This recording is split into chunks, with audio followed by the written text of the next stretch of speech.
So hi friends, welcome back to another video. నేను మీ సునీల్, మీరు చూస్తున్నారు Sunil technology. So friends, present మన దగ్గర అయితే ఉంది ఆల్ న్యూ 2025 సంబంధించిన Honda Activa H smart variant అనేది ప్రెజెంట్ మన దగ్గర అయితే ఉంది. హయ్యర్ వేరియంట్ అని చెప్పొచ్చు, టాప్ అండ్ మోడల్ అని చెప్పొచ్చు. సో ఈ స్కూటీలో ఉన్న ప్రైస్ గురించి కానీ స్పెసిఫికేషన్ గురించి కానీ ఆల్రెడీ ఒక వీడియో చేసి మన ఛానల్ అప్లోడ్ చేశాను. ఆ వీడియో అనేది ఎండ్ స్క్రీన్ లో ప్రొవైడ్ చేస్తాను. ఈ వీడియో కంప్లీట్ చేసిన తర్వాత ఆ వీడియో చూసే ప్రయత్నం చేయండి. సో ఈ వీడియోలో ఏంటంటే ఇప్పుడు ఈ స్కూటీ నేను రైడ్ అయితే చేయబోతున్నాను. రైడ్ చేసి నా రైడ్ ఎక్స్పీరియన్స్ ఏంటి, ఈ స్కూటీలో నేను అబ్జర్వ్ చేసిన ప్రోస్ ఏంటి, కాన్స్ ఏంటి, అలాగే ఈ స్కూటీ ఎవరు తీసుకుంటే బాగుంటుంది అనే విషయాల గురించి ఇన్ డెప్త్ గా ఎక్స్ప్లెయిన్ చేస్తాం. కాబట్టి వీడియో అక్కడ స్కిప్ చేయకుండా లాస్ట్ చూడండి.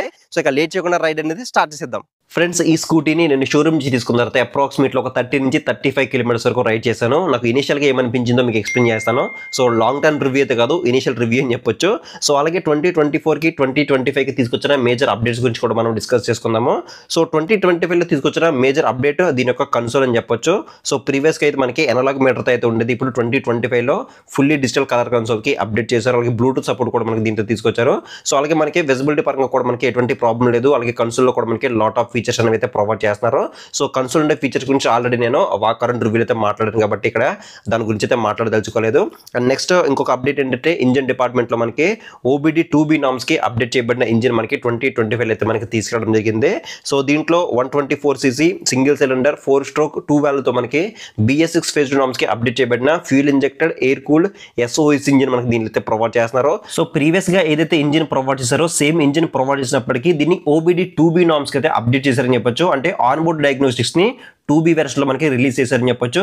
సో గవర్నమెంట్ రూల్స్ ప్రకారం ఏప్రిల్ 1 తర్వాత వచ్చే అన్ని వెహికల్స్ కూడా మనకి కంప్లీట్ గా OBD 2B వెర్షన్ లోనే రిలీజ్ చేయాలని చెప్పేసి గవర్నమెంట్ రూల్స్ అయితే ఇచ్చింది.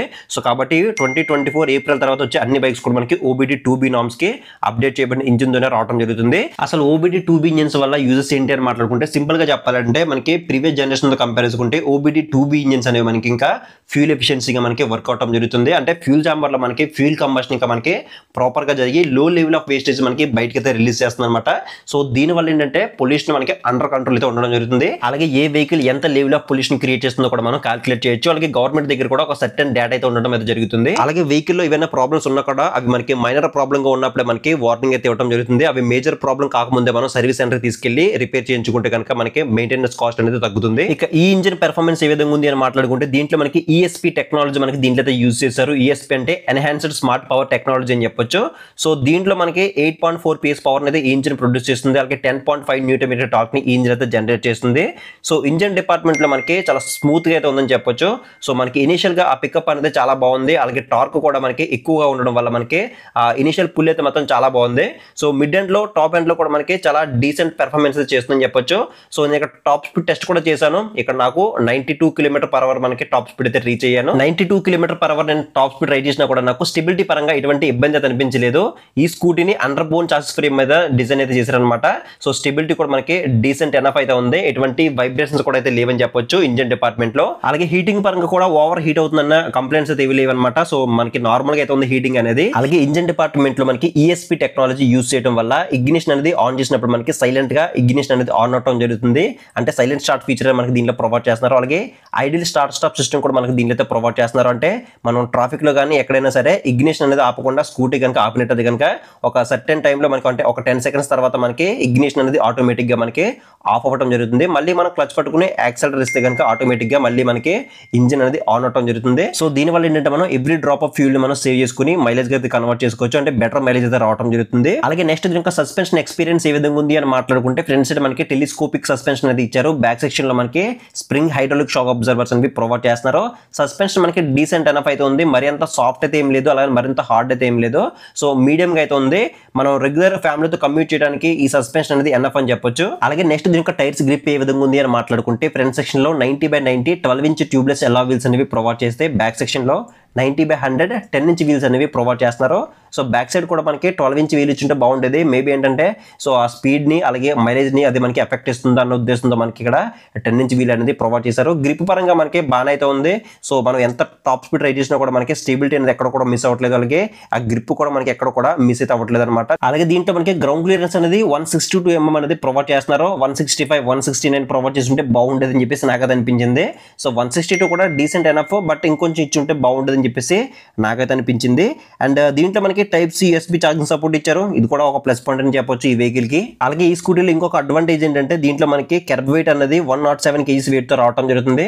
సో ప్రీవియస్ గా ఉన్న వెహికల్ అనేది 109 kgs అయితే ఉండేది, ఇప్పుడు 107 kgs తో మనకి రావడం జరుగుతుంది. అంటే దగ్గరగా ఒక 2 kg తక్కువ వెయిట్ తో మనకి రావడం జరుగుతుంది. ఇది ఒక ప్లస్ పాయింట్ అని చెప్పొచ్చు. అలాగే ఈ స్కూటీలో ఇంకొక ప్లస్ పాయింట్ ఏంటంటే దీంట్లో మనకి స్మార్ట్ కీ అంటే ఫ్యాబ్ కీ అనేది ప్రొవైడ్ చేస్తున్నారు. దీంట్లో డీలక్స్ వేరియంట్ తీసుకుంటే మనకి నార్మల్ కీ అయితే ఉంటుంది. సో హెచ్ స్మార్ట్ వేరియంట్ ఈ వేరియంట్ కన్నా తీసుకుంటే మీరు ఫ్యాబ్ కీ మనకి దీంట్లో అయితే ప్రొవైడ్ చేస్తారనమాట. అంటే కీలెస్ గా మనం ఈ స్కూటీతో ఆపరేట్ చేయొచ్చు. సో మంచి ఫీచర్స్ అయితే ఉన్నాయి ఈ కీలో అయితే. అంటే మనం ఎక్కడైనా పార్కింగ్ ఏరియాలో పార్క్ చేసినా కూడా మనం ఈజీగా ఐడెంటిఫై చేసేలా మనకి ఇక్కడ ఒక కీ బటన్ కూడా మనకి ప్రొవైడ్ చేస్తారు. సో ఇది కూడా ఒక ప్లస్ పాయింట్ అని చెప్పొచ్చు. అలాగే నెక్స్ట్ దీని లైటింగ్ విజిబిలిటీ ఏ విధంగా ఉంది అని మాట్లాడుకుంటే ఇది ప్రీవియస్ జనరేషన్ తో కంపేర్ చేసుకుంటే హై పవర్ టెక్నాలజీ సంబంధించిన LED హెడ్ లైట్ సెటప్ మనకి దీంట్లో అయితే ప్రొవైడ్ చేస్తున్నారు. సో దీని వల్ల ఏంటంటే మనకి ప్రీవియస్ జనరేషన్ తో కంపేర్ చేసుకుంటే హెడ్ లైట్ యొక్క విజిబిలిటీ ఇంకా మనకి బెటర్ గా అయితే ఉంటుంది. అలాగే ఈ స్కూటీలో కాన్స్ గురించి మాట్లాడుకుంటే ఒక 4 మైనస్ పాయింట్స్ అయితే నేనైతే నోటీస్ చేశాను. ఫస్ట్ ఏంటంటే దీంట్లో మనకి ఎటువంటి ఇంజిన్ కిల్స్ అనేది ప్రొవైడ్ చేయట్లేదు. అండ్ సెకండ్ ఏంటంటే స్టిల్ ఇంకా మనకి టైల్ లైట్ అనేది హాలోజన్ బల్బ్ తో మనకి రావడం జరుగుతుంది. అండ్ థర్డ్ పాయింట్ గురించి మాట్లాడుకుంటే దీంట్లో మనకి బూట్ స్పేస్ అనేది కేవలం 18 లీటర్ బూట్ స్పేస్ తో మనకి రావడం జరుగుతుంది. సో రిమైనింగ్ కాంపిటేటర్ బైక్స్ కనుక చూసుకుంటే ఇంకా మనకి ఎక్కువ బూట్ స్పేస్ అనేది ప్రొవైడ్ చేస్తారు కాబట్టి సో బూట్ స్పేస్ కూడా ఇంకా ఇంక్రీజ్ చేస్తే బాగుంటుంది అని చెప్పేసి నాకు అనిపించింది. అలాగే ఫోర్త్ ఏంటంటే దీంట్లో మనకి ఎటువంటి బూట్ లైట్ మనకి దీంట్లో అయితే ప్రొవైడ్ చేయట్లేదు. సో బూట్ లైట్ కూడా తీసుకొచ్చుంటే బాగుంటుంది. అంటే నైట్ టైం మనం ఎక్కడికైనా ట్రావెల్ చేసినప్పుడు మనకి బూట్ లైట్ ఉంటే మనం ఈజీగా మనం దాంట్లో ఉన్న వస్తువులు అయితే తీసుకోవచ్చు. అలాగే దీంట్లో ఉన్న ఇంకొక మైనస్ పాయింట్ ఏంటంటే దీంట్లో ఎటువంటి కిక్ రైడ్ సపోర్ట్ అనేది తీసుకురావట్లేదు. ఎందుకంటే ఈ ఇంజిన్ లో ప్రోగ్రామ్డ్ ఫ్యూల్ ఇంజెక్షన్ సిస్టమ్ తో మనకి సో ఇంజిన్ అనేది డిజైన్ చేశారు కాబట్టి దీంట్లో మనకి కిక్ రైడ్ అనేది అవసరం లేదని చెప్పేసి కంపెనీ వాళ్ళు చెప్తున్నారు. బట్ మన ఇండియన్స్ ఎలా ఆలోచిస్తారంటే దీంట్లో కిక్ రైడ్ లేదని ఆలోచిస్తారు తప్ప దీంట్లో ఎటువంటి టెక్నాలజీ అనేది యూస్ చేసి ఆలోచించారు కాబట్టి సో కిక్ రైడ్ కూడా తీసుకొచ్చుంటే బాగుంటుంది చెప్పేసి నాకైతే అనిపించింది. అలాగే దీని ఒక ప్రైస్ కూడా ప్రీవియస్ జనరేషన్ తో కంపేర్ చేసుకుంటే 2025 వేరియంట్ అనేది ప్రైస్ ఇంకా ఇంక్రీజ్ చేశారనమాట. ఎందుకంటే దీంట్లో కలర్ కన్సోల్ తీసుకొచ్చారు, టైప్ సి ఛార్జింగ్ పోర్ట్ తీసుకొచ్చారు, అంటే డిజైన్ లో మనకి ఇంకా కొన్ని మైనర్ చేంజెస్ చేశారని చెప్పొచ్చు. అలాగే ఇంజిన్ డిపార్ట్మెంట్ లో కూడా మనకి చేంజెస్ జరిగాయి కాబట్టి సో ఖచ్చితంగా మనకి దీని యొక్క ప్రైస్ అనేది పెంచారని చెప్పొచ్చు.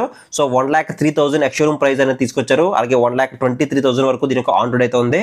సో 1,15,000-17,000 బడ్జెట్ లో ఆన్ రోడ్ లో వస్తే బాగుండేది నాకు అనిపించింది. ఇక ఫైనల్ గా ఈ స్కూటీ ఎవరు తీసుకుంటే బాగుంటుంది అనే విషయాల గురించి మాట్లాడుకుంటే ఎవరైతే మంచి రిఫైన్మెంట్ ఇంజిన్ తో పాటు ఎక్కువ రీసేల్ వాల్యూ ఎవరైతే కావాలనుకుంటారో వాళ్ళు ఖచ్చితంగా ఈ హోండా యాక్టివ్ అయితే ట్రై చేయండి. సో 125cc లో మనకి ఇది one of the best vehicle అనమాట. ఇప్పుడు 2025 లో ఇంకా మనకి అప్డేట్ చేస్తూ మనకి తీసుకొచ్చారు కాబట్టి ఖచ్చితంగా ఇది మనకి వాల్యూ ఫర్ మనీ స్కూటీ అని చెప్పొచ్చు. ఈ స్కూటీ అనేది మీలో ఎవరైనా యూస్ చేస్తే కనుక మీ యూజర్ ఎక్స్పీరియన్స్ ఏంటనేది కింద కామెంట్ సెక్షన్ అయితే కామెంట్ చేయండి. అలాగే 2025 వెహికల్ గురించి మీ ఒపీనియన్ ఏంటో కింద కామెంట్ సెక్షన్ అయితే కామెంట్ చేయండి. సో ఇది ఫ్రెండ్స్ మొత్తానికి అయితే 2025 సంబంధించిన హోండా యాక్టివా హిట్స్మార్ట్ యొక్క కంప్లీట్ నా రైడ్ రివ్యూ. అలాగే ఈ స్కూటీలో ఉన్న ప్రోస్ అండ్ కాన్స్ కంప్లీట్ గా మీకు ఎక్స్ప్లెయిన్ అని అనుకున్నాను. మీకు ఏదైనా డౌట్ ఉంటే కింద కామెంట్ సెక్షన్ అయితే కామెంట్ చేయండి, మీకు రిప్లై అయితే ఇస్తాను. ఇలాంటి స్కూటీస్ అలాగే బైక్ రిలేటెడ్ వీడియోస్ అనేవి డైలీ మన ఛానల్ అప్లోడ్ చేస్తుంటారు కాబట్టి మీలో ఇంకా ఎవరైనా మన ఛానల్ని సబ్స్క్రైబ్ చేసుకోండి చూస్తే మాత్రం కింద ఛానల్ సబ్స్క్రైబ్ బటన్ అయితే ఉంటుంది, దాన్ని క్లిక్ చేసుకుని పక్కన నోటిఫికేషన్ బెల్ అనేది యాక్టివేట్ చేసుకోండి. అలాగే నెక్స్ట్ వీడియో మీకు ఏ స్కూటీ ఆర్ ఏ బైక్ యొక్క రివ్యూ కావాలో కూడా కింద కామెంట్ సెక్షన్ అయితే కామెంట్ చేయండి. సో నెక్స్ట్ వీడియోలో మళ్ళీ కలుద్దాం.